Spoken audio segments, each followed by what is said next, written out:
হযরত সুলতান মাহমুদ গজনবী কয় আমি ফজর, যোহর, আসর, মাগরিব, এশা এই 5 ওয়াক্ত নামাজ ছাড়া আরেকটা নামাজ পড়তাম যেটার নাম তাহাজ্জুদের নামাজ। আমি যখন তাহাজ্জুদের নামাজ আদায় করতাম, আমি তাহাজ্জুদ পড়ার জন্য আমি নদীর প্রবাহিত পানি, হাদিস শরীফের ভাষায় যেই পানিরে বলে মায়ে দায়েম মানে প্রবাহিত পানি, আমি ওই পানিতে ওযু করার জন্য যাইতাম। আমি নদীর সামনে যাইয়া ওযু করে চলে আসব। এমন টাইমে দেখলাম রাস্তা দিয়ে 4 জন ব্যক্তি হাঁটা চলা করতেছে। আমি মনে মনে চিন্তা করলাম, হাই রে, এতদিন আমি সুলতান মাহমুদে চিন্তা করতাম আমি মনে হয় একা একা তাহাজ্জুদ নামাজ পড়ি, কিন্তু দেখা যায় আমি একা একা তাহাজ্জুদের নামাজ পড়ি না। আমার এলাকার অনেক মানুষ তাহাজ্জুদের নামাজ পড়ে।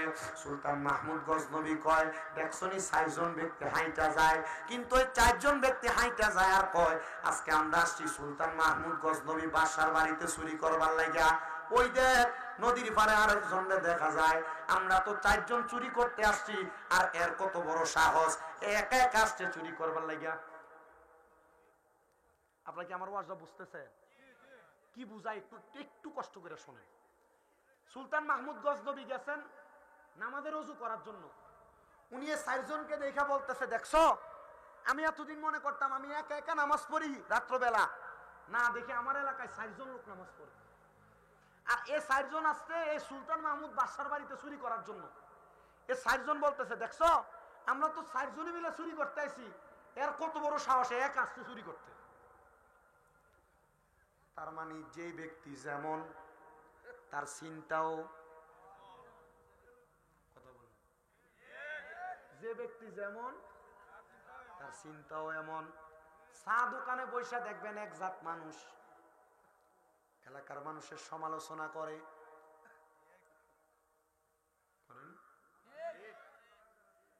এমন জাতের অনেক মহিলা আছে এ বাড়ির ফেট যায় ওই বাড়িতে লাগায়। আপনার বন্ধু বান্ধবের ভিতরে দেখবেন এমন অনেক বন্ধু বান্ধব আছে এজনের গোপন কথা এসে আপনার কাছে বলে, এটারে আপনি এত ভালো বন্ধু মনে করেন না, সে যেহেতু আরেকজনের ফেস আপনার কাছে লাগাইছে আপনারটাও যায় লাগায়। এই বন্ধু পরিহার করবেন। এমন অনেক বন্ধু দেখবেন আপনার কাছে এসে আরেকজনের নামে মিথ্যা কথা বইলা দেয়, এই বন্ধু পরিহার করবেন। আপনারা কি বুঝতেছেন? তাহলে ব্যক্তি যেমন তার মন্তব্য।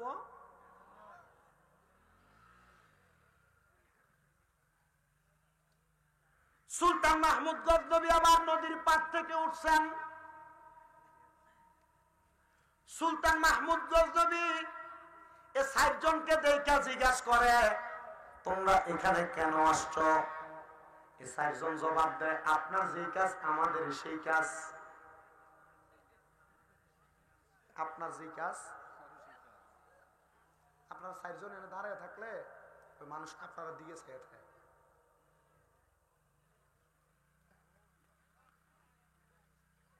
তো সুলতান মাহমুদ গজনবী বলে, আপনার কাজ কি? বলে আমরা আসছি বড় এলাকা থেকে, গজনব এলাকায় সুলতান মাহমুদ গজনবী বাদশার বাড়িতে চুরি করার জন্য। সুলতান মাহমুদ গজনবী একটু নাড়া দিয়ে দাঁড়াইছে, কিরে আমি বাদশা আমার বাড়িতে চুরি করতে আসছে? উনি এই কথা চিন্তা করে জিজ্ঞাসা করে, এ 4 চোর তোমরা যে চুরি করতে আসছ, তোমরা যা চুরি করবা কে বেশি নিবে কে কম নিবে? বলে না, কেউ বেশি নিবে না কেউ কম নিবে না, আমাদের 4 জনের সমান ভাগ। বলে সমান ভাগ নিতে হইলে হয়তো সমান কষ্ট করা লাগে, ঠিক না? আপনি 8 ঘন্টার ডিউটি যদি 4 ঘন্টা করেন আপনারা তো 8 ঘন্টার বেতন দিবে না। বলে আমরা 4 জনের 4টা অলৌকিক ক্ষমতা আছে, যেই ক্ষমতার কারণে আমরা সমান ভাগে নিয়ে যাই। বলে কি অলৌকিক ক্ষমতা? বলে কি অলৌকিক ক্ষমতা? বলে 100 ডাক দিয়া বলে চুরি করতে গেলে 1 নাম্বার বিপদ, সব বাড়িতে একটা না একটা কুত্তা থাকে, কুকুর ঘেউ ঘেউ করে কি বলে, আমি চোরে কুকুরের বাসা বুঝি। 1 চোরের ক্ষমতা। আরেকটারে জিজ্ঞাসা করে তোমার ক্ষমতা কি? বলে বাড়ির দরজায় গেলে যত কঠিন তালা থাকুক না কেন আমি চোখের ইশারার মাধ্যমে তালা খুলতে পারি। 2 নাম্বার চোর, তোমার ক্ষমতা কি? বলে আমার ক্ষমতা ঘরে প্রবেশ করার পরে ঘরের কোন জায়গায় কি আছে নাকের ঘ্রাণ টান দিলে আমি সেটা বলতে পারি। 4 নাম্বার চোর, তোমার ক্ষমতা কি? বলে আমার ক্ষমতা আমি রাত্রবেলা যারে দেখি দিন হইলে তারে চিনি। 4 চোর বলে আপনি তো একা একা আসছেন চুরি করতে, চলেন আমরা একসাথে চুরি করি, তবে চুরি করার আগে আপনি বলেন আপনার ক্ষমতা কি? উনি বলেন আমার ক্ষমতা আমি ডাইন দিকে তাকাইলে ফাঁসির আসামি মাফ, আমি বাম দিকে তাকাইলে জেল হাজত মাফ, এজন্য আমার এই ক্ষমতা। 4 চোরে বলতেছে চুরি ধরা খাইলে হয় ফাঁসি দিব না জেল হাজত দিব, আমরা আপনাকেই দরকার, চলেন আমরা 5 জন একসাথে চুরি করতে যাই। 5 জন একসাথে বাদশার বাড়িতে প্রবেশ করছেন। এই টাইমে বাদশার বাড়ির দরজার কুকুর ঘেউ ঘেউ করে ডাক দিতেছে। বাদশা নিজেই তো চোর সাজছে তাদের সাথে, বলতেছে কুকুর কি বলছে তুমি বলো। কুকুর বলতেছে আমরা 4 চোর অপরিচিত বাড়ির মালিকরে লইয়া আমরা চুরি করতে যাই। কুকুরটা মনে হয় বোঝে না, এলোমেলো বলে, আসলে কুকুর বোঝে কি বোঝে না? বোঝে বিদায় বলছে এটা তো আসলে বাড়ির মালিক সুলতান মাহমুদ গজনবী। এই কথা অবজ্ঞা করে 4 চোর সুলতান মাহমুদ গজনবীরে নিয়ে প্রবেশ করছেন ওনার বাড়িতে চুরি করার জন্য। যখন প্রবেশ করছে, প্রবেশ করার সাথে সাথে তালাটা খুলতেছে। তালা খোলার পরে 3 নাম্বার চোর নাকের সুগান পায়া বলে এই ঘরে স্বর্ণ গয়না, এই ঘরে মণিমুক্তা, এই ঘরে জহরত, এই ঘরে অর্থগুলা আছে, সবগুলা একসাথে বাইন্দা তারা একটা ঘরে ঢুকে এক ঘরে রাখছে, নিয়ে বের হবে। এমন টাইমে চারদিকে আজান হয়ে গেছে। তারা বলতেছে রাত্রে আজান শেষ হোক তারপর আমরা বের হব। সুলতান মাহমুদ গজনবী বলেন এই 4 চোর জন এক ঘরের মধ্যে অপেক্ষা করে, আমি বাইর হইয়া ঘরের দরজাটা লাগায়া আমি আবার ফজর পড়তে দাঁড়াইছি। ফজরের নামাজটা পড়িয়া আমি রাত কার্য পরিচালনা করার জন্য আমার চেয়ারে বসছি। 4 চোরকে দইরে আনতে যখন বললাম, ওই 4 চোরকে কাঠ গড়ার মধ্যে দাঁড় করানো হয়েছে। 3 চোর চোখের পানি ফালায়া ফালায়া কান্দে, হাইরে বাদশার বাড়িতে চুরি করতে আইসা ধরা খাইছি, আজকে নয় ফাঁসি হইব নচেত আমাদের গর্দান যাবে, হাত কাটবে। কিন্তু 1 চোরে মুস্কি মুস্কি হাসে, কান্দে কয় চোর? 1 চোর হাসে। 4 চোরের 4 ক্ষমতা ছিল। 1 চোর কুত্তার বাসা বসত, 2 নাম্বার চোর যে কোনো তালা খুলতে পারতেন, 3 নাম্বার চোর গ্রাম শুইয়া বলতে পারতেন কোথায় কি আছে, 4 নাম্বার চোর রাত্রে যারে দেখে দিনে তারে চিনে। এই চোরে হাসে। হযরত সুলতান মাহমুদ গজনবী প্রশ্ন করে, এ বেটা 3 জন কান্দে তুমি কেন হাসো? সে ডাক দিয়ে কয় হুজুর রাত্রবেলা আমরার সাথে একসাথে রাত্র কাটাইয়া চুরি কইরা কেমনে গো, আমরা 3 জন 4 জন রে আপনি আনলেন বিচার করার জন্য। 3 জন অবাক, কি রে তাহলে উনি বাদশা, আমরা বাদশারে লয়ে গেছি বাদশারে চুরি করতে?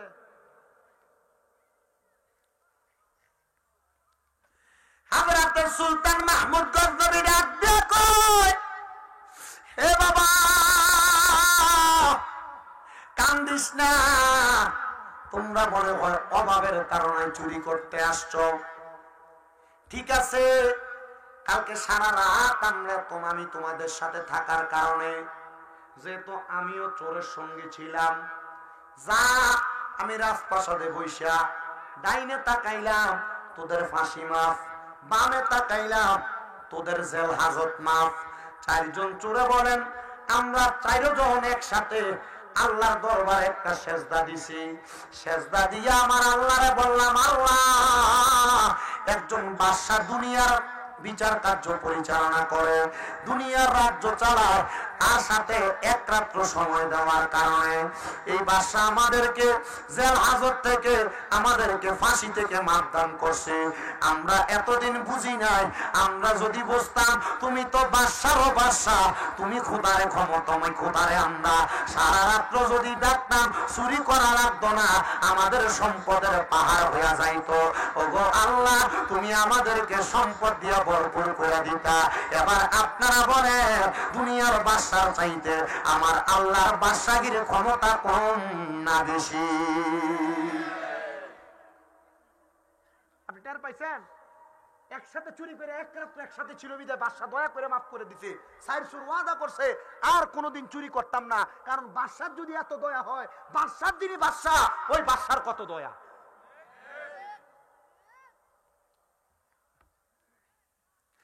আমার মুসলমানেরা, আমি আজকে আপনাদের কাছে এই তিনটা ঘটনা করি।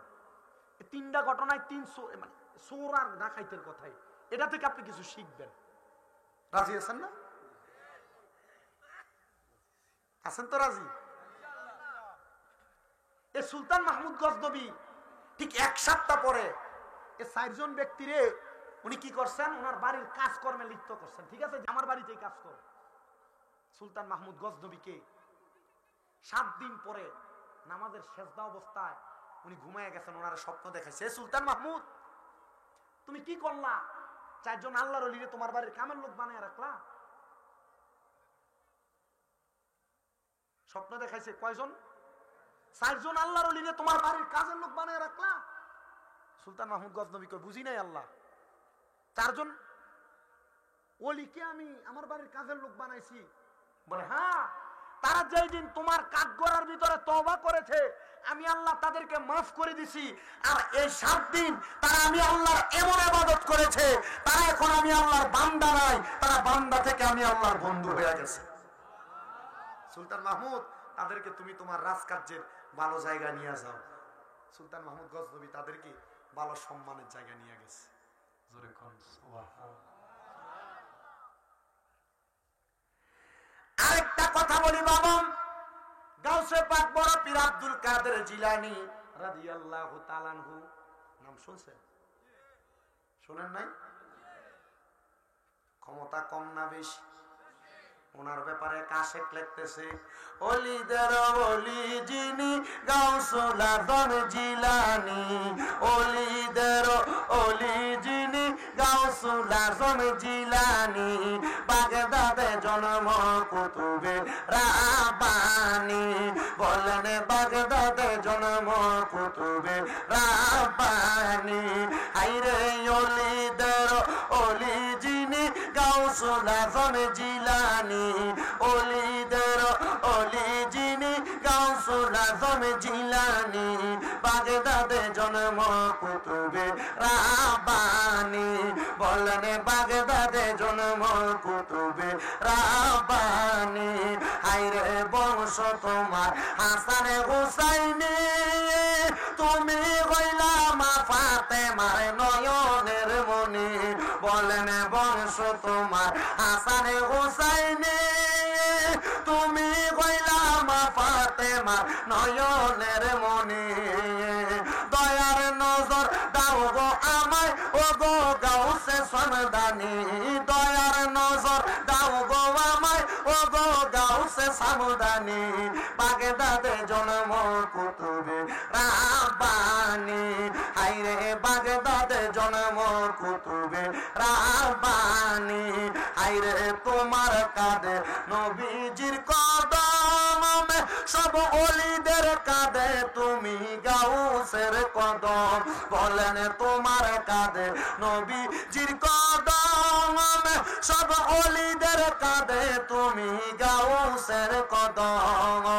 মুর্দা কলব জিন্দা করো ও গো গাউসে সামদানি, মুর্দা কলব জিন্দা করো ও গো গাউসে সামদানি। বাগদাদে জন্ম কুতুবে রাব্বানী। বলেন বাগদাদে জন্ম কুতুবে রাব্বানী। হাইরে ওলিদের ওলি যিনি গাউসুল আজম জিলানী, অলিদের অলি যিনি গাউসুল আজম জিলানী বাগদাদে জন্ম কুতুবে রাব্বানী জোরে কোন মারহাবা।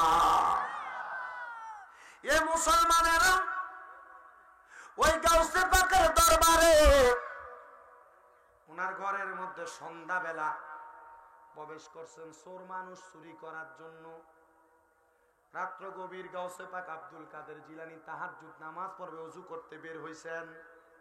ওযু করে ঘরে প্রবেশ করবে, এমন টাইমে দেখে ঘর থেকে চোর বাইর হয়ে যায়। আব্দুল কাদের জিলানী জিজ্ঞাসা করে, এ ভাই আমার ঘরে আপনি কেন আসছেন? উনি কয়, হুজুর আপনার কাছে আইছিলাম মুরিদ হইবার লাগা। আসলে কি মুরিদ হইতেছে? কেন আসছে? হ্যাঁ, চুরি করতে। আব্দুল কাদের জিলানী একটা ডাক দিয়া কয়, বাবা মুরিদ হইতে যেহেতু আসছেন তো আসেন না মুরিদ করাইয়া দেই। কয়, না হুজুর আজকে দীক্ষা যাই, আরেকদিন এসে মুরিদ হইয়া যাব। হুজুর ডাক দিয়া কয়, বাবা না, মানুষের হায়াত বেশি দিন না, কখন জানি মারা যাও, আসো তোমারে এখন আমি বায়াত করাই। হুজুর বায়াত যে হবো, ওযু তো করি নাই, চিন্তা করছো ওযুর নাম দিয়ে আমি কোন রকম ভাগা যায়? হুজুর বলে, এই যে হুজুর পানি ওযু করো। ওযুটা করার সাথে সাথে হুজুর গৌসে পাক আব্দুল কাদের জিলানী ডাক দিয়ে কয়, বাবা তোমার যে পোশাক, এই পোশাক দিয়ে তুমি ওযু করছো, কিন্তু মুরিদরাই পোশাক হইয়া পড়ো, এই পোশাক পরে হইও না। আমার একটা পুরান পাঞ্জাবি আমি তোমারে দিলাম, এই পাঞ্জাবিটা পরো।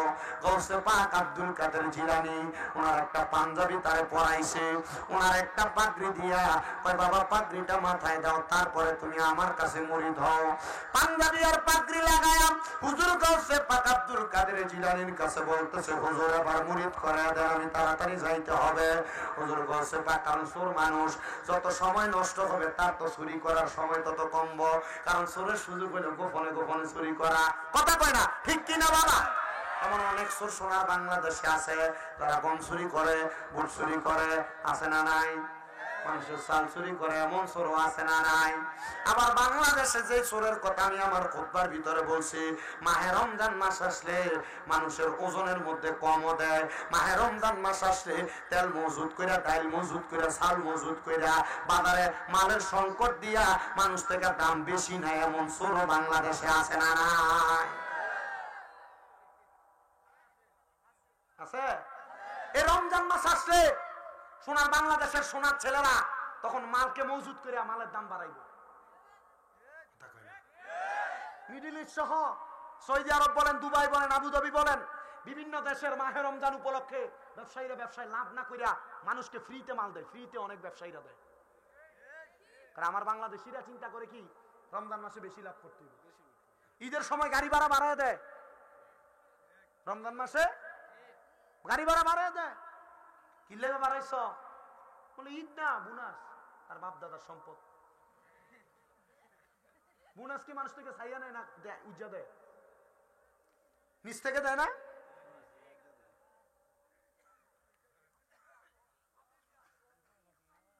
হুজুর গৌসে পাক আব্দুল কাদের জিলানী ডাক দিয়ে কয়, বাবা তোমার ডাইন হাতটা একটু বাড়াও। হুজুর বলতেছেন ডাইন হাতটা বাড়াও, সাথে সাথে ডাইন হাত বাড়াইয়া দিছে। কয়, বাবা তুমি আবার মুরিদ হওয়ার জন্য আমার মুখে মুখে বলো কোনোদিন নামাজ ছাড়বা না। হুজুর নামাজ ছাড়তাম না। তুমি বলো কোনোদিন মিথ্যা কথা বলবা না। হুজুর মিথ্যা কথা বলতাম না। তার কাম হইল কোন রকম মুরিদরা হয়ে এখান থেকে বাগি আমার চুরি করা লাগবো। গাউসে পাক তার এই বাক্যে মুরিদ করাইলাম। মুরিদ শব্দের অর্থ কি জানেন? মুরিদ হওয়া মানে হচ্ছে আবদ্ধ হওয়া, ওয়াদাবদ্ধ হওয়া, মিশে যাওয়া, মিলে যাওয়া।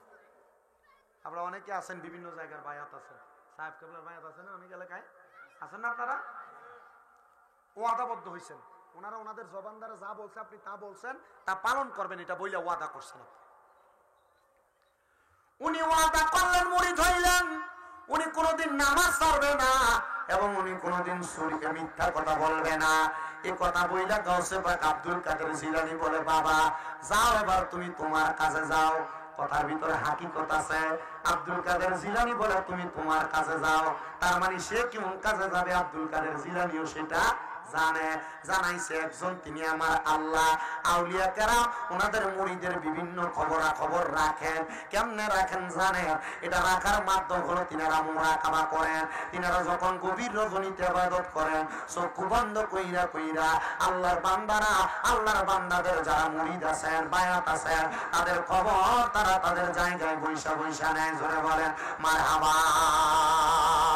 গৌসে পাক আব্দুল কাদের জিলানী বলেন, যাও বাবা যাও যাও যাও, আমি তোমার অনুমতি প্রদান করলাম, তুমি যাও তোমার কাজে চইলা যাও। এবার সে বাইর হইয়া চিন্তা করতেছে, রাত আর বেশিক্ষণ নাই, আমি এখন কোথায় চুরি করব? এই কথা চিন্তা করতে করতে ইরাকের বাদশার বাড়ির সামনে গেছে। চিন্তা করতেছে আজকে যেহেতু কোনো জায়গায় চুরি করতে পারি না, ইরাকের বাদশার বাড়িতে ঢুইকা দেখি এখানে চুরি করা যায় কিনা। বাদশার বাড়িতে প্রবেশ করতেছে, দারোয়ান বলে, কে তুমি? উনি নিজেই ডাক দিয়ে বলতেছে, আমি হইলাম চোর, বাদশার বাড়িতে চুরি করতে যাই। দারোয়ান পেছনে তাকিয়ে দেখতেছে, লম্বা পাঞ্জাবিওয়ালা, মাথায় ফাঁকড়িওয়ালা, এ বলতেছে চোর। মনে হয় এটা চোর না, এটা বাদশার কোনো ভাইয়া বন্ধু হবে, আমার সাথে রসিকতা করতেছে। এ কথা বইলা সে প্রবেশ করছে, দারোয়ানও কোনো বাধা দেয় না। এবার আল্লাহর বান্দা যখন ভিতরে প্রবেশ করছে, ভিতরে প্রবেশ কইরা পুরা বাড়ির মাল সামান স্বর্ণ গয়না একসাথে কুরবান দিছে। আর এমন টাইমে চারিদিকে ফজর আযান ফুরে গেছে। চিন্তা করলো ফজর আযান হইছে, এখন সে তো এক জায়গায় বায়াত হইছে। বায়াত হইলে তার ভিতরটা তো বিভিন্ন ভাবে পরিবর্তন হবে, হবে না? ভিতরে একটু না একটু ভয় থাকবে। চিন্তা করলো, হুজুরের কাছে ওয়াদা করলাম নামাজ ছাড়তাম না, ঠিক আছে মালগুলা থাক, আমি একটু নামাজটা পড়ি। আচ্ছা, চুরিও করে নামাজও পড়ে, এমন মুসল্লি সোনার বাংলাদেশে আছে না নাই? ভাই মারা গেছে, ভাই ফুতের সম্পদ বুঝিয়ে দিচ্ছে না, এমন চোরেরা নামাজ পড়ে না? মা বাপ মরে গেছে, বোনের সম্পদ বুঝিয়ে দেয় নাই, এমন চোরেরাও বাংলাদেশে নামাজ পড়ে না? মানুষকে ওজনে কম দেয়, মিথ্যা কথা বলে ব্যবসা করে, এমন চোরও বাংলাদেশে নামাজ পড়ে না? আপনাদের কথা বলেন না, আসেনি? আপনি যদি বলেন আছে আছে, যদি বলেন নাই তবুও বলবো আছে। বহুত চোর আছে, ভাই ভাইয়ের সম্পদ বুঝিয়ে দিছে না, দখল করে খাইতেছে, এমন চোরও আছে। আছে, এগুলা কুফরি করে, কুফরি। এই কুফরির কারণে বান্দা জাহান্নামের আগুনে জ্বলবে, বান্দা জানে না। আপনারা কষ্ট হইতেছে? আমি তো আপনাদের কাছে পুরাতন, এখান থেকে বকশিটিলার দূরত্ব কত দূর? সামনের গাঁও। তাহলে আপনাদের কাছে আমি পুরান না? পুরানো। তো যেই কথা বলতেছি আমার বাবারাম, আমি আপনাদেরকে বেশি সময় কষ্ট দিব না, যেহেতু ঠান্ডার রাত্র, আজকে একটু ঠান্ডা অন্য দিনের থেকে বেশি। আমার ঠান্ডায় আমার এই হাতের অংশ গোস্ত ব্যথা করতেছে, আমি বুঝতেছি এটা ঠান্ডাতে ব্যথা হইতেছে। এবার উনি ওনার জামা চুরি করছে, গাছটিটা বান্ধে এক সাইডে রাখে নামাজ পড়তে দাঁড়াইছে। এমন টাইমে এই বাদশার ঘুম ভাঙছে। বাদশা ঘুম ভাঙ্গা দেখতেছে বাদশার বাড়ির বড় বড় সিন্ধুক গুলা ভাঙ্গা, সিন্ধুকের মাল সামান গুলা চুরি করে করে কে জানি নিয়ে গেছে। বাদশা সব ঘরে ঘরে তালাশ করেন, বাদশার নামাজের ঘরে প্রবেশ করে দেখতেছে একজন আল্লাহওয়ালা ব্যক্তি, লম্বা পাঞ্জাবি পরা, পাগড়ি পরা, আর পুরা বাড়ির স্বর্ণ গয়না, হীরা জহরত, মণি মুক্তা একটা বস্তা পরা, উনি নামাজ পড়ে। বাদশা দাঁড়ায় দাঁড়ায় কয়, চোরে মনে হয় চুরি করে যাইতে লাগছিল, আরে আল্লাহর ওলি মনে হয় আমার চুরি হওয়ার মালগুলা বাঁচাইয়া এখন নামাজের ওয়াক্ত হয়েছে, আল্লাহর ওলি নামাজ পড়তেছে। আসলে কি তিনি আল্লাহর ওলি না তিনি চোর? তিনি চোর না? উনি নামাজের সালাম ফিরাইছেন, আসসালামু আলাইকুম ওয়া রাহমাতুল্লাহ, আসসালামু আলাইকুম ওয়া রাহমাতুল্লাহ। সালাম ফিরে যখন বাদশা বলছে, হুজুর আপনি আমার মালগুলা চোরের হাত থেকে বাঁচাইছেন, আপনার অসংখ্য ধন্যবাদ। এবার উনি ডাক দিয়া কয়, আরে আমার না কইছে মিছা কথা কোন যাইতো না। কয় না না না, আমি মাল বাঁচাইছি না, তা আমি নিজেই চোর। এবার বাদশা ডাক দিয়া কয়, দেখছনি কত বড় আল্লাহর ওলি, একটা চোররে বাঁচাইবার লাগিয়া চোরের দোষটা নিজের কান্দে নিতেছে।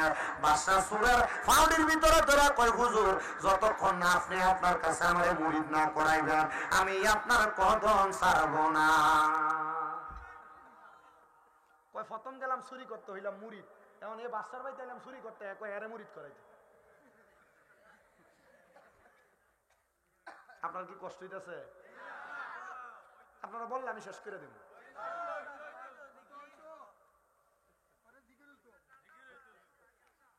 আজকে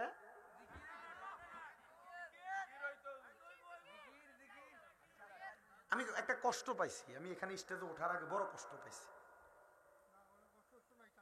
কারণ আমার আগে যিনি বয়ান করছেন উনি ভালো আলেম, কিন্তু উনি মাইক ছাড়ার আগে আমাকে একবার আগে নিয়ে আসার দরকার ছিল, ঠিক না?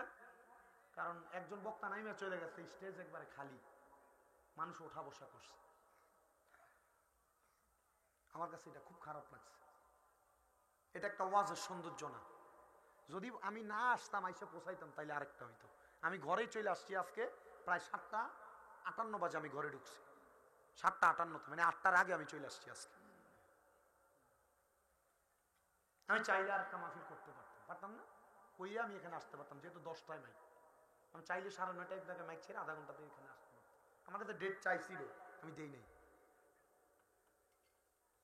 কারণ জানুয়ারি মাসে আমি 3বার অসুস্থ হয়েছি, জ্বর, শুধু জ্বর আসছে, শরীর দুর্বল হইয়া জ্বর চলে আসছে। সেজন্য ডাবলিং প্রোগ্রাম খুব কম, খুবই কম। আমার শরীরে কাভার করতেছে না।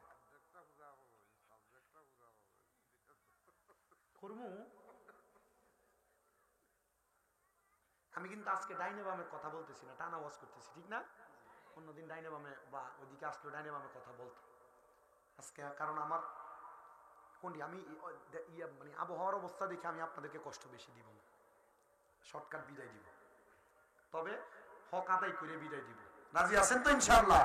আল্লাহ কবুল করে দে। তো মহাব্বতে দরুদ শরীফ পড়েন। আল্লাহুম্মা সাল্লি আলা সাইয়্যিদিনা মুহাম্মাদ ওয়া আলা আলি সাইয়্যিদিনা। ওরে লাওয়ারিস নই গুনাহগার হাসরের মাঠত, রহমতের চাদর যখন মুস্তাফার তত, হদে যাইব উম্মত ওয়ালা উম্মত ফালাই, হদে যাইব উম্মত ওয়ালা উম্মত ফালাই। ওই জাগানো মদিনা রাখিয়াই তো সাই, মদিনা ওয়ালার দেশ আশেকে যখন যায়, মদিনা ওয়ালার দেশ আশেকে যখন যায়, ওই জাগানো মদিনা রাখিয়াই তো সাই। হইত ন পারে তারাও যারা আসিবে মদিনায়, হইত ন পারে তারাও যারা আসিবে মদিনায়, মদিনা সায়াইলো নাকি সায়াইলো জান্নাত, খোদার দুনিয়া তার সাইবার কিছু নাই, খোদার দুনিয়া তার সাইবার কিছু নাই। ওই জাগানো মদিনা রাখিয়াই তো সাই। একটা জবান বন্ধ রাখবেন না, জবান খুলে জোরে জোরে পড়েন আল্লাহু আকবার।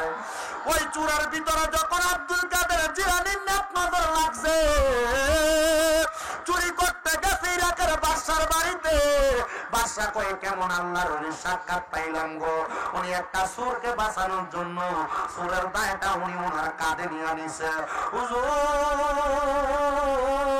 ও হুজুর, আপনি সাধারণ কোন মানুষ না, আপনি অলিদেরও অলি, আপনি কুতুবে জামান। হুজুর, আপনি যদি আমার মুরিদ করান, যদি আপনি বলেন আমি আমার রাজপ্রাসাদের রাজাগিরি আপনারা দিয়ে দেওয়ার জন্য, আপনার মতো একজন ফিরি আমি ঠুকাইছিলাম এতদিন ভাইছি না, হুজুর আমারে মুরিদ করাইয়া দেয়, আমি আপনার কাছে মুরিদ হইতে চাই। হুজুর আমারে মুরিদ করাইলে কয়জনের সোর্সে সম্পদ নিয়ে যাইতে লাগছিল সব আপনারে দিয়া দিব। হুজুর কয়ারে আবার ঠেকা গেছি গা, এখন যদি আমি তারে কোনোভাবে প্রমাণ করি আমি একটা চোর, তাহলে সে আমার হাত ভাঙবো, ফাও ভাঙবো।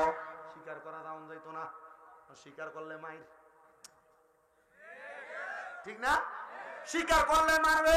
সে মনে করছে আমি শুন না, পাগড়িয়ার পাঞ্জাবি থাকার কারণে খেলা জমছে।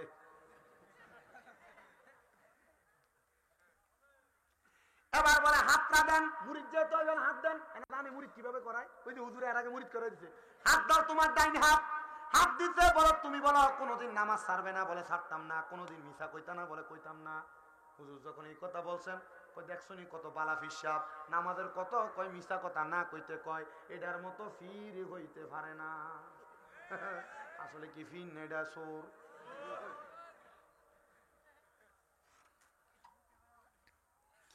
সুন্দর করে এই কথা বইলা বের হয়ে যায়, কয় হুজুর দাঁড়া, সুরে যদি এই মাল সামান গুলা নিয়ে যাইতো আমি তো কিছুই পাইতাম না। হুজুর আপনি এই মাল গুলা হাদিয়া হিসাবে নিয়ে যান। চুরি করতে এই মাল আমি গুছাই লইছি, এখন আমার মাল আমার হাদিয়া হিসাবে দিতেছে। হুজুর আপনার মাল আপনি নিয়ে যান। ডাক দিয়ে কয় বাবা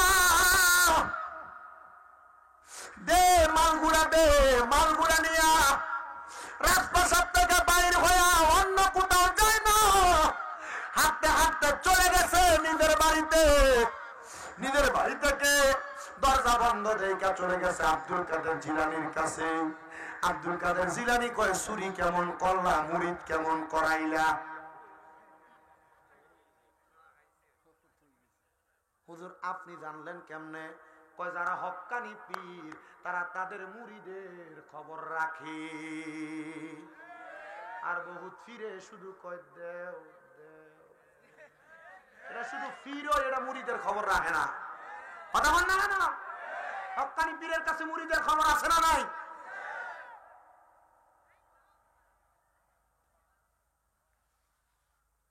আমরা তাদেরকে হক্কানি মনে করি যাদের কাছে এই খবর আছে, আর যারা এই খবর রাখেন আমরা এদেরকে বন্ধ মনে করি। কথা ঠিক আছে? কথা বলেন ঠিক আছে? হযরত শাহজালাল ইয়ামিনী, শাহপরান ইয়ামিনীর এই পবিত্র ভূমিতে ভণ্ডামিকে চান্স দেওয়া যাবে না। তো যেই কথা হুজুর আপনি জানলেন কেমনে? বলে তুমি যখন আমার কাছে মুরিদ হয়েছো তোমার দায়িত্ব আমার। এ বাবা তোমার সব খবর আমার জানা আছে। বলে হুজুর আপনি তো জানতেন আমি চুরি করবো, তাহলে আমার জানলেন কেন? বলে ওই বাসা এতদিন পর্যন্ত হক্কানি একটা ফির খোঁজে, এখন তার বাড়ির পাশে আমি আছি কিন্তু তার আমার পছন্দ না। আমি তোমার এমন একটা সুরত দিয়ে তার কাছে পাঠাইছি, সে তোমার পছন্দ কইরা তোমার কাছে মুরিদ হইছে। এখন থেকে ওই বাসার খবর তুমি জানবা, তুমি রাখবা।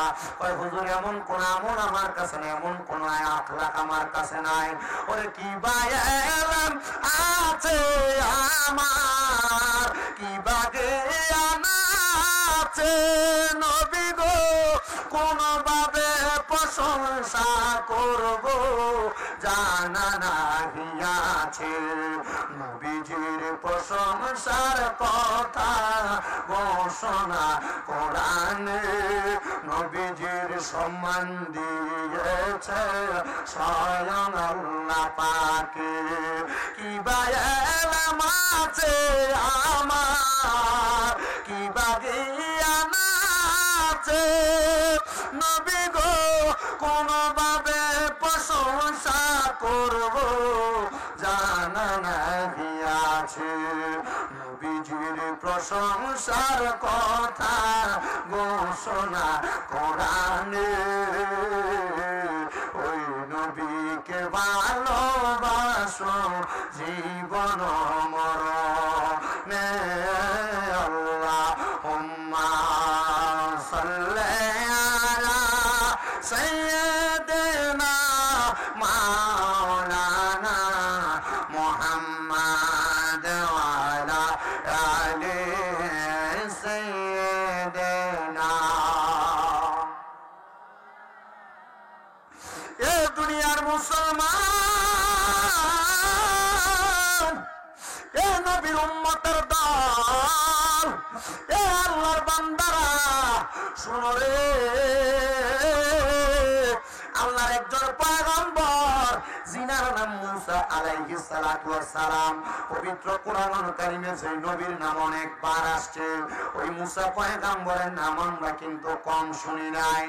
ওই মুসা নবীর একটা ক্ষমতা ছিল রে, ক্ষমতা ছিল মুসা নবীর। কোন কবরের সামনে দিয়ে গেলে মুসা নবী কবরের দিকে তাকাইলে কবরের অবস্থা সম্পর্কে জানতে পারত।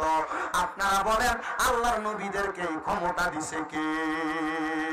হযরত মুসা পয়গম্বর বলে, আমি একবার একটা রাস্তার পাশে দিয়ে কবরস্থানের সামনে দিয়ে হাইটা যাইতেছি, এমন টাইমে তাকে দেখলাম গো একটা কবরের মানুষ, যার কবরের মধ্যে ধাও ধাও করে আগুন জ্বলতাছে। আমি মুসা নবী 2 রাকাত নামাজ আদায় করলাম। 2 রাকাত নামাজ আদায় কইরা আমার আল্লাহ তাআলার কাছে জানতে চাইলাম, ওগো আল্লাহ, যে ব্যক্তির কবরের মধ্যে ধাও ধাও করে আগুন জ্বলতাছে, আমি মুসা পয়গম্বর তো বুঝলাম না কোন কারণে ওনার কবরে আগুন জ্বলতাছে। আমার আল্লাহ কয়, মুসা রে, ও মুসা, এই ব্যক্তি দুনিয়ার জমিনে অনেক সম্পদ জোড়া গেছে, তার সন্তানেরা তার সম্পদ গুলা ব্যবহার করতেছে। এ বন্ধু মুসা, এই ব্যক্তির সন্তানেরা সম্পদ গুলা পাওয়ার পরে ওই ব্যক্তির জন্য আর কোন দোয়া খয়রাত করে না। মুসা নবী কয়, আল্লাহ, তার বাড়িটা কোন জায়গায়? আমি তার সন্তানদের কাছে তাদের বাবার আযাব সম্পর্কে খবর দিব। এ আমার রাজকান্দির বাবারা, এ বড় খোলার বাবারা, এ সিলেটের মৌলভীবাজার কমলগঞ্জের আমার বাবারা, আপনারা যারা এখানে বসছেন, কেউ যদি আপনারা একবার ঘুমের ঘরে স্বপ্নে কয় তোমার আব্বাজান কবরে জাহান্নামের আগুনে জ্বলতাছে, তুমি ফুতের মাথাটা তো খারাপ হয়ে যাবে। তোমার মাটা যদি তোমার ঘুমের ঘরে স্বপ্নে আইয়া কয়, ফুতরে, আমি মা তো কবরের ভিতরে বাড়া নাই, তাহলে তুমি ফুতের মাথাটা খারাপ হয়ে যাবে। কি কইল রে, কি স্বপ্ন দেখলাম রে? আমার মাটা তো কবরে আজাবে জ্বলতাছে, আমার বাপটা তো কবরে আজাবে জ্বলতাছে। তখন তো তুমি সন্তানের আর ভালো লাগবে না, কথা কন্যা ঠিক কিনা? কারণ সন্তান মা বাপরে বড় ভালোবাসে। এবার মুসা নবীর আমার আল্লাহ জানায়, রে বন্ধু মুসা, ওই বাড়ির অমুক ব্যক্তিটা, ওইটা হলো কার বাড়ি? এবার মুসা নবী হাঁটতে হাঁটতে গেছে ওই বাড়িতে, যাইয়া এবার দেখতেছে ঘরে কোনো মানুষ নাই। ওই ব্যক্তির সন্তানটা পুকুরে কিনারে বইসা বইসা থালা বাসন ধুইতেছে। ডাক দিয়া কই, এ আল্লাহর বান্দি রে, এ আল্লাহর বান্দি, তুমি যে এত সম্পদের মালিক হইছ, এই সম্পদ তোমার দিল কে? আল্লাহর বান্দি ডাক দিয়া কই, সম্পদ আমার দিছে আমার আব্বা। বলে, তোমার আব্বা কোন জায়গায়? বলে, আমার আব্বা জানতো ইন্তেকাল করছে। মাইয়া রে, আমি তোমার আব্বা জানের কবরের সামনে দিয়ে আসতে লাগছিলাম, আমি আসার সময় দেখছি তোমার আব্বা জানটা কবরের মধ্যে আযাবে জ্বলতাছে। মাইয়া কই, কেমন ফকির রে আমার সামনে আসলো? আমার আব্বার কবরে আযাবের খবরে বেড়ে জানে কেমনে? সব খবর তো জানে আল্লাহ। ও বাবা রে, আল্লাহ জানে কথাটা সত্য, কিন্তু আমার আল্লাহ তাআলা আল্লাহর নবীদেরকেও জানায়। ও বন্ধু, সূরা জিনের শেষ 2 আয়াতের দিকে তাকাইলে দেখবেন আমার আল্লাহ কয়, আমি আমার গায়েবের খবর কাউকে দিই না, ইল্লা মানিল তাদমির রাসূল, আমার রাসূলকে ছাড়া আমি আল্লাহ গায়েবের খবর আমার রাসূলদেরকে জানাইয়া দিই। জোরে জোরে বলেন সুবহানাল্লাহ। এ দুনিয়ার মুসলমান, হযরত মুসা পয়গম্বর ডাক দিয়া কয়, মাইয়া, তোমার কাছে আমার আবদার, তুমি তোমার আব্বা জান যেহেতু কবরে জ্বলে আমি দেখছি, তুমি তো আমার পয়গম্বর মানো না, আমি তোমার কাছে আবদার করি, তুমি তোমার আব্বার নামে কিছু সদকা করো, দেখবা আমার আল্লাহ তাআলা তোমার বাপরে মাফ করে দিব। ওই মাইয়া রাগান্বিত হয়ে গেছে। আমরা সমাজে দেখবেন বহুত পয়সাওয়ালা আছে, এ ফকিরে ভিক্ষা দেয় না, বহুত আছে না, বহুত পয়সাওয়ালা আছে দেখবেন, এ ব্যক্তি রমজান মাস আসলে কাউরে একটু ইফতার খাওয়ায় না। বহুত পয়সাওয়ালা আছে দেখবেন, এরা যাকাত দেয় না।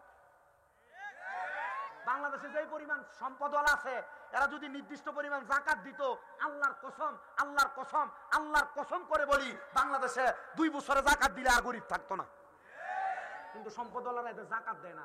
মনে রাখবেন, যাকাত তাদের মালকে পবিত্র করে, যাকাত মালকে পবিত্র করে, যাকাত সম্পদকে পবিত্র করে, কিন্তু আমাদের সমাজের মানুষ যাকাত দিতে চায় না। এ কথা বলেন, আছে না নাই? যাকাত সম্পদকে কি করে বলেন? যাকাত সম্পদকে কি করে? প্রতি বছর বছর মালের হিসাব করবেন, আপনি কত টাকার মালিক। যদি 1 টাকাও বেশি হয় নির্দিষ্ট পরিমাণ অর্থ থেকে, 7.5 ভরি স্বর্ণের দামের বেশি যদি মালের মালিক হন, এই মালের টাকা হিসাব করে যাকাত দিয়ে দিবেন। দরকার আছে না নাই? কথা বলে না, দরকার আছে না নাই? যাকাত সম্পদের নিরাপত্তা দেয়। কেমনে দেয়? আরেকটা ঘটনা বলি, আর পরে মুসা নবীর ঘটনাটা শেষ করি, এরপর আমার ওয়াজ শেষ, ছুটি দিয়ে দিব। রাজি আছেন নি ইনশাআল্লাহ? উনি ইরাকের ব্যবসায়ী। কোন দেশের ব্যবসায়ী? ইরাকের ব্যবসায়ী। উনি ব্যবসা করতে গেছেন, ব্যবসা করে মাল নিয়ে ইরাক থেকে আসতেছেন। আসার পথে ওনারা 9 জন ব্যবসায়ীর মাল একসাথে রাখছেন, রাইখা কাপড় দিয়ে ঢাকনা দিয়া ওনারা নামাজ পড়তে চলে গেছেন মসজিদে। একজনকে পাহারাদার রাইখা গেছেন, ওই একজন মালগুলা পাহারা দিতেছে। মাল পাহারা দেওয়ার সময় এই টাইমে ডাকাত আসছে, ডাকাত আইসা তাদের মাল চুরি করে নিয়ে যাবে, কিন্তু একজন পাহারাদার থাকার কারণে ডাকাইতে মাল চুরি করতে পারে না।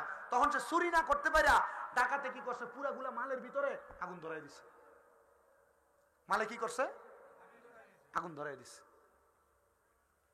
তো ওই পাহারাদার ব্যক্তি দৌড়ে গেছে মসজিদে ডাক দিয়ে বলেন, এ 9 জন বণিক ব্যবসায়ী আপনাদের মালের মধ্যে ডাকাতের আগুন লাগিয়ে দিছে, আপনারা তাড়াতাড়ি চলেন, সব মাল পুরা ছাই হয়ে যাইতেছে। এবার মসজিদের ভিতরে যে 9 জন ব্যবসায়ী নামাজ পড়তেছে, এই 9 জনের ভিতরে 8 জন নামাজ ছেড়ে দিয়ে দৌড় দিছে, একজন নামাজ ছাড়ে না, নামাজ পড়তেছে। ব্যবসায়ী কয়জন? দৌড় দিছে কয়জন? একজন কি করে? সবাই যায় দেখতেছে তাদের মাল সামান পুইরা একবার ছাই খায়, কিন্তু যে ব্যক্তি নামাজ পড়ে তার মালগুলা পুড়ে নাই, শুধু তার মালগুলা যে কাপড় দিয়ে ঢাকনা দিছে কাপড়টা পুড়ে গেছে। সে নামাজ শেষ করে দৌড়ে আসছেন। সবাই জিজ্ঞাসা করে, আজীব কাণ্ড, সবার মাল পুড়ে গেছে, তোমার মাল পুড়ে নাই। আর সবাইকে ডাক দেওয়ার পরে সবাই দৌড়ে আসলো, তুমি কেন দৌড়ে আসলা না? আল্লাহর বান্দা ডাক দিয়া কয়, আল্লাহর ঘোষণা, আমি যদি আমার মাল সম্পদের যাকাত আদায় করি, তাহলে আমার সম্পদের নিরাপত্তার দায়িত্ব আমার আল্লাহর। তো আমি আমার যত সম্পদ আছে সব সম্পদের যাকাত আদায় করেছি, আমার মালকে নিরাপত্তা দায়িত্ব দেওয়ার দায়িত্ব তো আমার আল্লাহর। এজন্য আমি আল্লাহর কাম করছি, আমার মালের নিরাপত্তা আমার আল্লাহ দিছে। সবাই কত উপরের কাপড়টা যে জ্বলা গেল, এটা আল্লাহ রক্ষা করলো না? সবাই বলতেছে উপরের কাপড়টা যে জ্বলা গেল, এটা রক্ষা করলো না? বলে এটার খবর এখন দিতে পারবো না, বাড়িতে চলো। কোথায় চলো? বাড়িতে চলো। বাড়িতে গেছেন, ব্যবসায়ীর সাথে বউকে ডাক দিয়েছেন, স্ত্রী সামনে আসো। ডাক দিয়ে বলে, স্ত্রী তোমার কাছে জানতে চাই, তুমি বলো। এই স্ত্রী তুমি বলো না, আমি যে ব্যবসা করতে যাওয়ার সময় আমার মাল ঢাকনা দেওয়ার জন্য তুমি একটা কাপড় দিছিলা, গত বছর যে আমি যাকাত দিছিলাম, তুমি বলো এই মালটার যাকাত আমি দিছি যে, কিন্তু সব মালের যাকাত দিছে, কাপড়ের যাকাত আমি দিছিলাম নি। স্ত্রী বলে, কাপড় তো গত বছর যাকাত দেওয়ার সময় আমাদের কাছে ছিল না। কোথায় ছিল? বলে এই কাপড় তো আরেকজন নিয়ে গেছিল, এটার হিসাব আমি করতে মনে নাই। বলে এজন্য সোনরে ব্যবসায়ীরা, আমি এই মালটার যাকাত দেই নাই, এই জন্য মালটা পুড়ে গেছে, কিন্তু যেই মালের যাকাত দিছে এই মাল তো পুড়ে নাই। তার মানে বোঝা যায়, আপনি যদি কারোর কাছে টাকা পাও না থাকেন, এই টাকা পাওয়ার সম্ভাবনা আছে, এই টাকারও হিসাব করে যাকাত দেওয়া লাগবে। আর আপনি যদি যাকাত দেন, আল্লাহ তাআলা আপনার যাকাতের সম্পদের রক্ষা করবে। সুবহানাল্লাহ নাই? তোমাদের যাদের বাবা, যাদের দাদা, যাদের চাচারা যাকাত দেয় না, বুঝায় বলবা। আপনারা যারা মুরব্বী বাবারা আছেন, অনেকে মনে করে যাকাত দেওয়াকে তারা জরিমানা মনে করে। নবীজি বলছেন, হ্যাঁ, কিয়ামতের আগে মানুষ যাকাত দেওয়াকে জরিমানা মনে করবে। আর জরিমানা মনে করবেন, আপনি যাকাত দিবেন না হিসাব কইরা, দেখবেন ডাক্তারের কাছে গেলে 20-30,000, 50,000, 1 লাখ হয়ে যায়। এখান দিয়ে ওইখান দিয়ে সমস্যা হয়ে যাইতেছে, আপনার টাকা চলে যাইতেছে। ঠিক কিনা? যাকাত দেওয়া লাগবে কি লাগবে না? দিবেন যাকাত। আমার ওয়াজ থেকে কিছু বুঝছেন না আপনি? যাও বাবা, বুঝছি, আমি তোমার ডাক দিতাম না, তোমার যে দাড়ি ফাঁক না, তোমার এখন যে ফসাব পায়খানা ধরছে না, এটা তো শুক্রিয়া। যাও না, না আসো না, ঠিক আছে, কারণ সরল মানুষ। কি আছে আরো কিছু কথা, এই যে আপনারা হাসেন না, এটা ভালো জিনিস। এটা কি জিনিস? আপনারা দেখেন টিভিতে মক্কা মদিনার লাইভ দেয় না, দেখবেন অনেকে গোল করে কাবা শরীফের মধ্যে নামাজ পড়ে, আবার দেখবেন অনেকে নামাজের সামনে দিয়ে হাঁটে। দেখেননি আপনারা এটা? কি লেগে হাঁটে জানেন? এ অজু সুইটা যায় যে আর নামাজ পড়ে না, তখন এরা হাইটে হাইটে বাইর গোল করে ঘুরে ঘুরে যেখান দিয়ে জায়গা পায় বাইর হয়। আর মক্কা শরীফে যে কাবা শরীফ দেখেন, এখান থেকে হাইটা, যেখানে বাথরুম এখানে হাইটা যাইতে যে 5-6 মিনিট 7 মিনিট লাগে। আমি 3 মাস হয় আসছি এখান থেকে, নামাজ শেষ করে মানে নামাজ ছাইরা দিয়া ওই বাথরুমের কাছে যাইতে 5-7 মিনিট লাগে যায়। আর বাথরুম উপরে না, লিফট দিয়ে নামা লাগে, সিঁড়ি দিয়ে নিচে নামা লাগে, 2 তলা 3 তলা নিচে বাথরুম, আবার সিরিয়াল ধরলে আবার বেশি, বহু বাথরুম, কিন্তু কাম হয় না। মক্কা মদিনা যাবেন, কখনো সুযোগ হইলে, টাকা পয়সা হইলে মক্কা মদিনা যাবেন, অনেক কিছু দেখে আসতে পারবেন ইনশাল্লাহ। পড়েন না তো? সবাই পড়েন ইনশাল্লাহ, বড় মজার জায়গা। তো মুসা পয়গম্বর বলছিলেন কি, তুমি তোমার আব্বার নামে কিছু সদকা করো, আল্লাহ হয়তো তোমার আব্বারে মাফ করতে পারে। মাইয়া গেছে সেটা রাগান্বিত হইয়া কূপের পানিটা কোষ করে নিয়া মুসা নবীর দিকে এমন ভাবে ফিক্কা মারছেন। মুসা পয়গম্বরের দিকে যখন পানিটা এভাবে ফিক্কা মারছেন, মুসা নবী নিচের দিকে বৈশা গেছেন আর পানিটা যাইয়া অন্য জায়গায় পড়ছে। এবার মুসা নবী ওই বাড়ি থেকে চলে যাচ্ছে, যাওয়ার সময় ওই কবরের দিকে তাকায় তাকায় কাঁদতেছে। আর মুসা নবী যখন কান্দে এটা আমি দেখতেছে এই কবরের ভিতরে আযাব না। মুসা নবী বাড়িতে যাইয়া নামাজ পড়ছে, নামাজ পড়ে আমার আল্লাহর কাছে আল্লাহ এই কবরে আযাব দেখে তার বাড়িতে গেলাম, তার মাইয়ারা বলতাম সদকা দিতে যেন তারে মাফ করে দাও তুমি। আল্লাহ এখন যাওয়ার সময় বেয়াজ্জতি হয়ে আসলাম, এখন দি দেখি তার কবরে কোনো আযাব নাই। আল্লাহ কয় মুসা আমি আল্লাহ তো দয়াবান, আমি আল্লাহ তো মায়াবান, আমি আল্লাহ দয়া করছি বিদায় তারে আমি মাফ করে দিছি। আল্লাহ কেমনে মাফ করছেন? আল্লাহ ডাক দিয়া কয় মুসা রে, তোমার যখন মাইয়াটা পানি মারছে, ওই মাইয়াটা যখন পানি মারে তুমি যখন বৈশা গেছো, ওই পানিটা যাইয়া একটা ব্যাঙ এবং ব্যাঙের ছাও ব্যাঙের বাচ্চার গায়ে যাইয়া পড়ছে। আর ওই ব্যাঙের দোয়া করার কারণে আমি আল্লাহ ওই ব্যক্তির কবরের আযাব মাফ করে দিয়েছি। কার দোয়ার কারণে কবরের আযাব মাফ? ব্যাঙের দোয়ার কারণে কবরের আযাব মাফ। কিসে দোয়া করছে? ব্যাঙে দোয়া করছে। মুসা নবীকে আল্লাহ কারণ কি বলে, মুসা এই ব্যাঙটা নতুন শাবক বাচ্চা দিছে, এই ব্যাঙটা বাচ্চাগুলা ছাইরা শাবকগুলা ছাইরা যায় না, কারণ আসমানের মধ্যে একটা সিল ঘুরতেছিল, সিল পাখি। ব্যাঙটা সরে না বাচ্চাদের জন্য পানি নেওয়ার জন্য। ব্যাঙটা বাচ্চাদেরকে দইরা দইরা আমি আল্লাহর কাছে দোয়া করতেছিল, আল্লাহ এই মুহূর্তে যদি কেউ আমার একটু পানির ব্যবস্থা করে দিত, আমি বাচ্চা ডিরে নিয়ে বাঁচতাম। আল্লাহ আমি বাচ্চা ডিরে নিয়ে বাঁচতাম। এ মুসা তুমি যখন বৈশা গেছো, মাইয়া যে পানি দিয়ে তোমার মাছে পানি গুলা যাইয়া এই ব্যাঙ আর ব্যাঙের শাবক বাচ্চা গুলার উপরে পড়ছে। আর এই ব্যাঙটা দোয়া করছে, আল্লাহ যে আমার পানি দিল তুমি তারা হালে আওলাদ মাফ করে দাও। আর আমি আল্লাহ তাআলা এই ব্যাঙের দোয়ার কারণে এই মাইয়ার বাপের কবরের আযাব মাফ করে দিয়েছে। জোরে বলেন সুবহানাল্লাহ। আমি জানি না রে কমলগঞ্জের রাজকান্দি এলাকার বড় খোলার পূর্বাই বাবারা জানি তাদের মারে মাটি দিয়া, তাদের বাবারে মাটি দিয়ে আজকের মাহফিলে বসে গেছে রে বাবাজিরা। আমি বয়ান শুরু করেছি 1-1.5 ঘন্টার উপরে সময় হয়েছে। যা কথা বলেছি তার উপর আমল করবা। অল্প কিছুক্ষণের মধ্যে আমি দোয়া করব। এই যে সামনে রাজকান্দি মসজিদের কাজটা হইতেছে, আমি কয়েকজন সন্তান চাইব, বলে হুজুর মসজিদের কাজের জন্য আমি 20,000 টাকা দিব, হুজুর মসজিদের কাজের জন্য আমি 10,000 টাকা দিব। হুজুর আমার মা নাই, আমার বাবা নাই, আমার মা বাবা আমার জায়গা সম্পদ দিয়া গেছে, হুজুর একটু দোয়া করবা। হুজুর আমার আম্মা আব্বার জন্য দোয়া চাই, আম্মা আব্বা পয়সা থাকলে ভাত যদি আমি খাওয়াইতাম, প্রতি মাসে মা বাবার জন্য 2,000 টাকা করে লাগলে 12 মাসে তো 24,000 টাকা লাগতো। আম্মা আব্বা পয়সা থাকলে বাবার যদি মাসে 1,000 টাকা হাত খরচ দিতা, 12 মাসে তো 12,000 টাকা লাইগা যাইতো। আব্বা যাইস না, দোয়াটা করে তারপরে বিদায় নিয়ে যাইবা। অল্প কিছুক্ষণ সময় আমি স্বামী ইব্রাহিম রেজা ফকিরের বেশে আল্লাহর ঘর মসজিদের জন্য তোমাদের কাছে চাই। মাত্র ভিড়টা আর এই পিলার গুলা হয়েছে, ছাদ ঢালাই এখনো হয় নাই। বলে হুজুর একটা টন রড দিয়ে দিতাম, হুজুর আমি এক গাড়ি বালু দিয়ে দিতাম, হুজুর আমি 20 বস্তা সিমেন্ট দিয়ে দিতাম, 10 বস্তা সিমেন্ট দিয়ে দিতাম, হুজুর আমি 1000 ইট দিয়ে দিতাম। আমার মা বাবার লেগে দোয়া করবা। আসুননি কোন সন্তান হাতটা বাড়ে হইতা, বলে হুজুর আমার আম্মা নাই, আমার আম্মা আব্বা আমার জায়গা সম্পদ দিয়ে গেছে।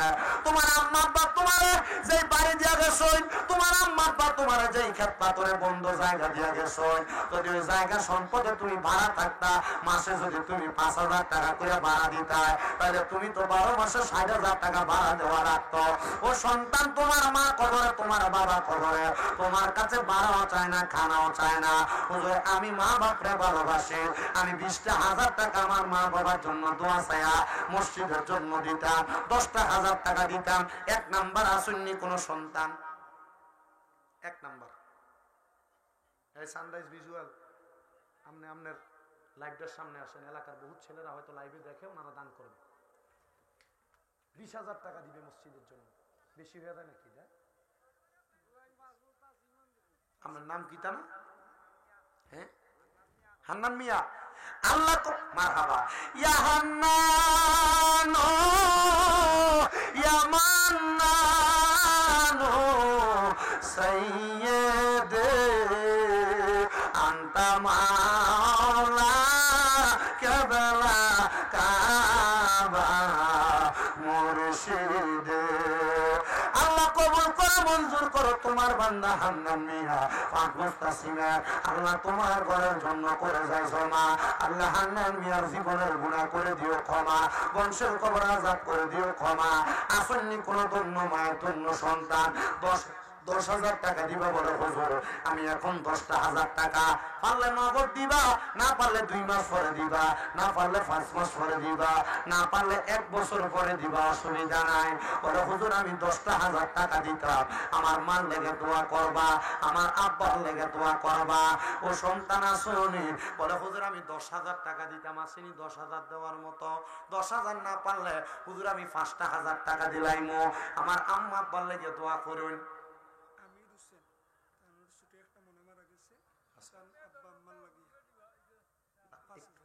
একটু নাম কি?